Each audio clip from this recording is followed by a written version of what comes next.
What's up, YouTube? Welcome back to another video. Today in this video, I guess I'm going to be going over some of the stuff I've already done to this car, kind of like an update video. And I do get a lot of questions from some people from YouTube and off of YouTube about like my bag setup, air suspension. I guess in this video, I did have these bags for basically a whole year now, so I'll give you guys an update on how bags work, installation, everything you guys need to know on the basics of air suspension. Alright, so if you're looking into air suspension, just know that you shouldn't buy it just right away. You should do your research, watch a couple videos, watch installation videos specifically to your car. If you can't find air suspension installs for your car specifically, look for cars that are similar. I know Hondas are similar to Mitsubishis in a way. A lot of Subarus are kind of similar to Evos as well. I did look up a lot of Evo installations just because my car is just a regular Lantern, but the models are pretty much the same for installation. So in general, just know what you're getting into when you're buying air suspension and some of the things you might have to buy. For my kit specifically, it is made and by a brand called airtekk. I'll leave down in the description basically of everything that you need to know about my air suspension setup. Now, if you're wondering on my trunk setup and just how all my management looks, but a lot of the wiring and accessories will be in the rear. So here's the gist of it. You're gonna have a tank full of air to help air up your bags. You also will have either 1 or 2 compressors, up to you on how you want to run your setup. But for me, in this kit, it came with 1 compressor. 1 compressor is cool.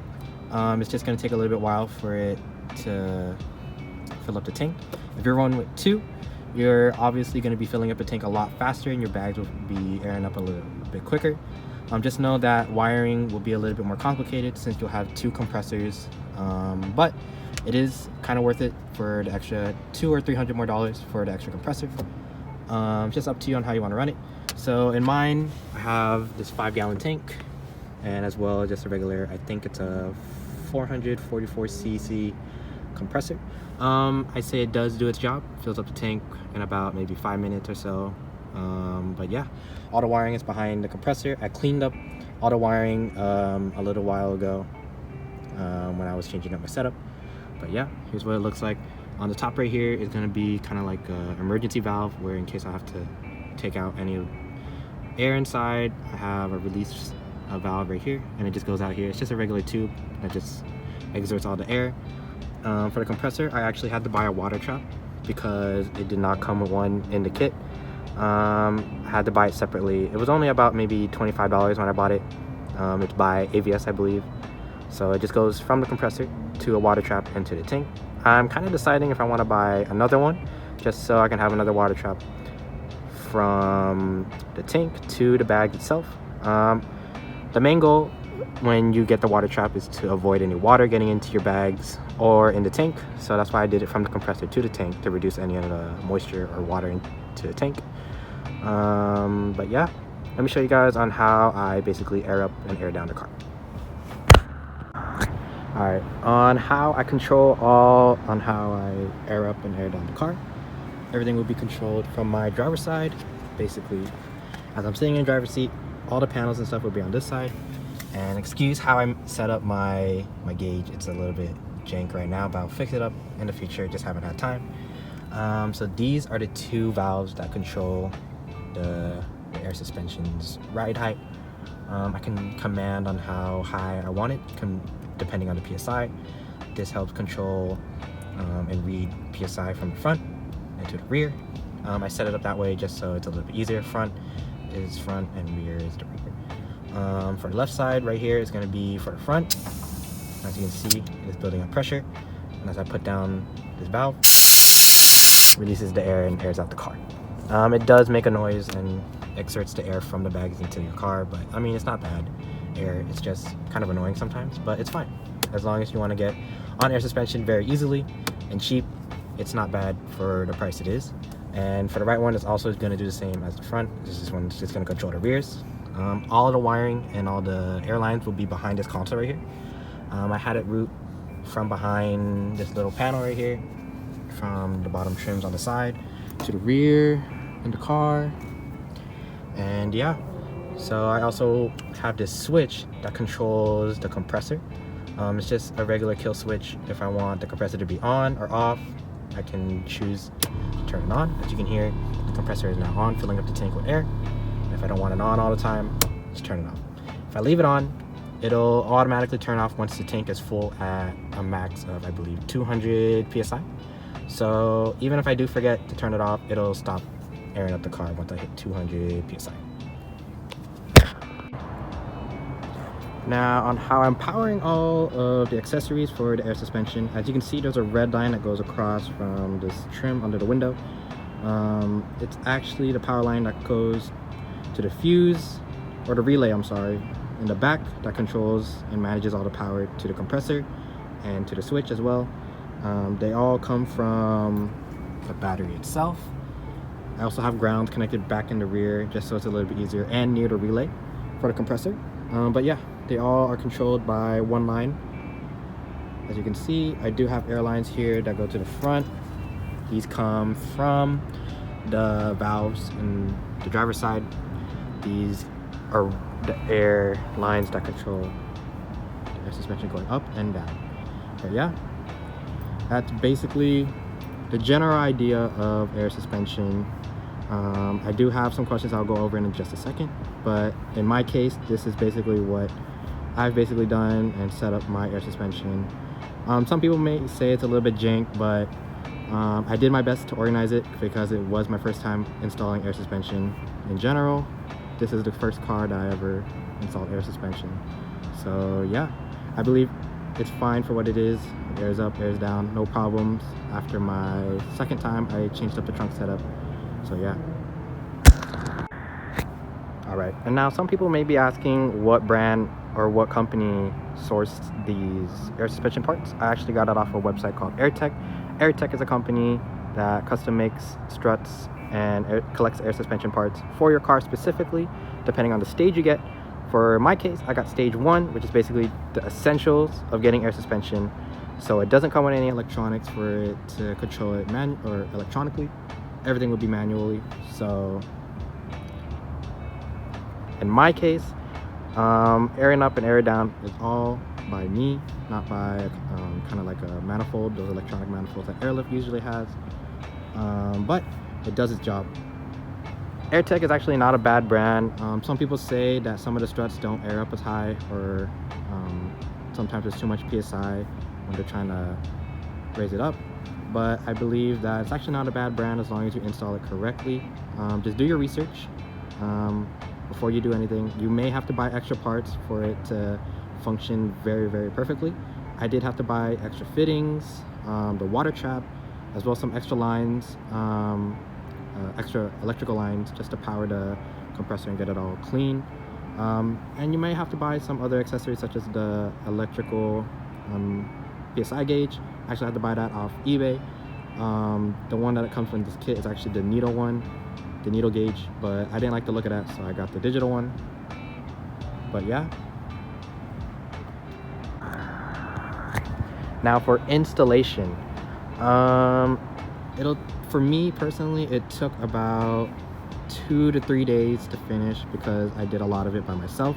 I did get a lot of help from some of my homies who are experienced in air suspension, but a lot of the installation was made by me. I was adjusting struts, installing the struts, the management, the wiring, everything like that. I did a lot of it by myself, and it took about I would say 2.5 days in general on installing it, but I would say it was pretty worth it. I could go a little bit lower. I do have a lot of room to play within the rear and the front, but this is a good manageable height for airing out because I do still commute this car from SJ to SAC, and I don't want it dummy low like a lot of people sometimes do with air suspension, but it does its job for what it is. Well, yeah, that's mostly of the things I want to talk about for the air suspension in general. Now let's talk about basically another whole year with this car as 2020 is beginning to end. Some of the things I've already added, and let's get to it. Now in the rear, as you can see, I still have these Spider Auto taillights with all the LED bulbs that I've switched out. I have this duckbill spoiler, OEM spoiler that I put back on, as well as this OEM diffuser. I have these rear side spats that I picked up off of eBay, Surikawa Tsudo axle back, and these two reflector lights. I actually made them into sequential lights that I picked off of eBay. As you can see, they do turn on and they are sequential when you turn on the tail lights, and they do the cool JDM flickering brake lights as well. Come around to the side, as you can see, I have wheels that I painted white. These are actually done by a trade. My old wheels were by a brand called XSRs. Once I trade them, I actually traded them for these Avid AV32s. They were really bad condition, so I actually cleaned them up, fixed them up a little bit, and got them painted white. I do plan on getting new wheels maybe sometime in the near early year next year. Continuing with the mods, I actually have carbon fiber vinyl on the pillars.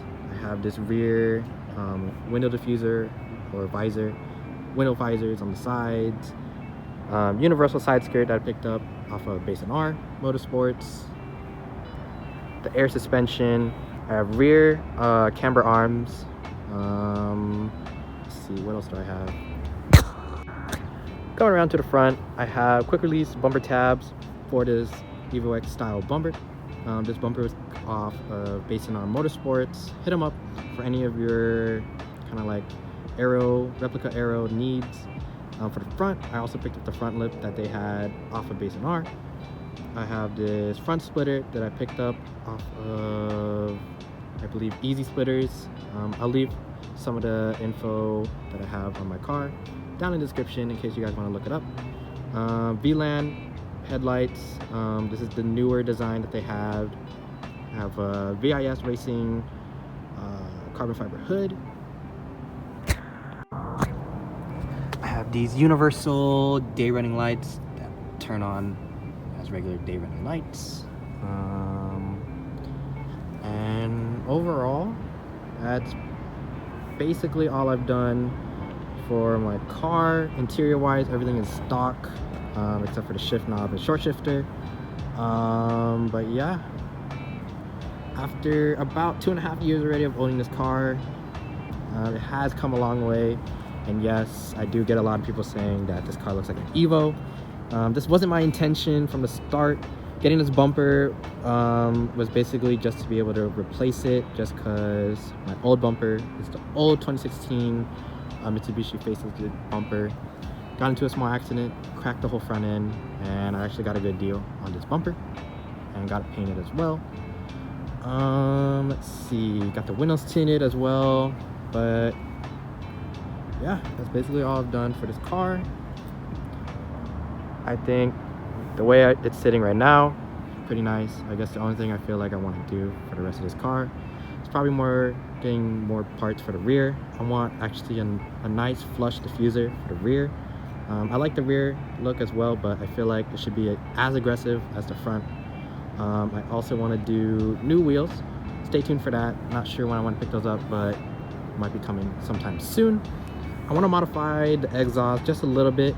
Sadly, there's not a lot of catback exhausts for this car, just axle backs, and I do want to do something to make it just a little bit louder and give it a nice tone. But yeah, overall, this car commutes very well, nice and smoothly. Air suspension rides great, no problems whatsoever. The cool thing about this air suspension setup, there's a lot of adjustment to it. The front has front camber plates, as well as dampening for the front and rear, so you can choose on how stiff or how soft you want to ride it. I made it a little bit stiffer than usual just because I don't put a lot of PSI into my bags, but overall it's actually a pretty smooth ride. But yeah, let me know what y'all think after 2.5 years of modding this car. Some of my future dreams I feel like I want to do is get a new project car, something I want to actually stands out. It's going to be a clean daily that I want to keep. But I actually want a new project that I want to stand out. Put some actual parts that actually look good on the car too as well. But yeah. And here's a small update for you guys. I'm officially starting a brand called Limitless. It's basically a brand that I want to start showcasing some builds out here in SJ and SAC, but I do want to grow from that as well. The main point of my brand was to be able to let people know that once you start a project, you never want to hope for the end, because you started a project to be able to seek out those endless opportunities. And as for this, I know I don't want to stop building this car. I still have a billion other ideas that I want to do, such as wrap, new wheels, and a lot more aero parts. Those will come in later in the future. I also want to grow by getting a new project showcase on this channel. But yeah, you guys want to check it out. Here are all the shirts that I have releasing for the second release. I did have a first release, but it was pretty small, so I decided to go a little bit bigger. Got some shirts in, custom made in-house. I also have stickers that are the same design as this, other new stickers that you guys can check out once the second release date comes out.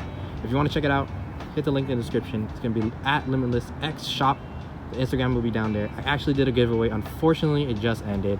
I hit 200 Instagram followers. I'm going to do my second release, and it'll be a little bit bigger than this. But for now, stay tuned for the second release. And I'm proud of where I'm at right now. And I'll see y'all next time.